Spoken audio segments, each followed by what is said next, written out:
Chers amis, bonjour, j'espère que vous allez bien. Quatrième dimanche de Pâques, aujourd'hui, dimanche du Bon Pasteur. Cette semaine, nous allons franchir la moitié du temps pascal déjà, ce temps où nous fêtons la présence de Jésus ressuscité au milieu de nous. Et à ce propos, je voulais vous lire un verset de la lettre aux Corinthiens au chapitre 15, quand saint Paul nous parle de la résurrection. Au verset 28, il dit « Quand tout sera mis sous le pouvoir du Fils, lui-même se mettra alors sous le pouvoir du Père, qui lui aura tout soumis, et ainsi Dieu sera tout en tous.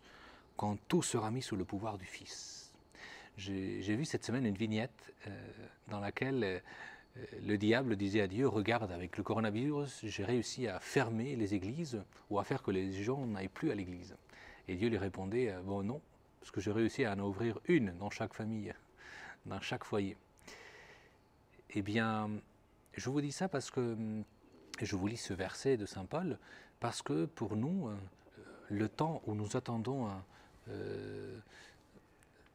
d'être tous rassemblés comme fils de Dieu à la fin des temps, le moment où nous attendons que Dieu soit tout en tous, ce n'est pas un moment fixé dans l'histoire pour lequel il suffirait juste d'attendre.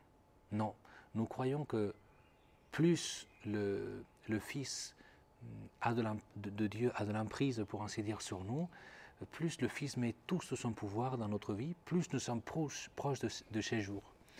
Et du coup, pour nous, le temps que nous est donné n'est pas un temps pour attendre, comme ce temps de confinement, ce n'est pas un temps pour attendre, justement, mais c'est un temps pour laisser que Dieu puisse avoir de plus en plus dans notre vie tout sous son pouvoir. Et donc chaque acte que nous laissons à Dieu pour qu'il puisse avoir du pouvoir sur nous, c'est un pas de plus vers ce moment où Dieu sera tout en tous. Donc je vous encourage à continuer à vivre ce temps de confinement comme une grâce qui nous est donnée pour laisser que Dieu puisse ouvrir vraiment une église chez nous, pour qu'il puisse mettre tout dans notre vie sous son pouvoir, pour que nous soyons, avec toute l'humanité que nous portons aussi, chaque jour plus proches de ce grand jour où nous ressusciterons et où nous serons tous unis en Jésus.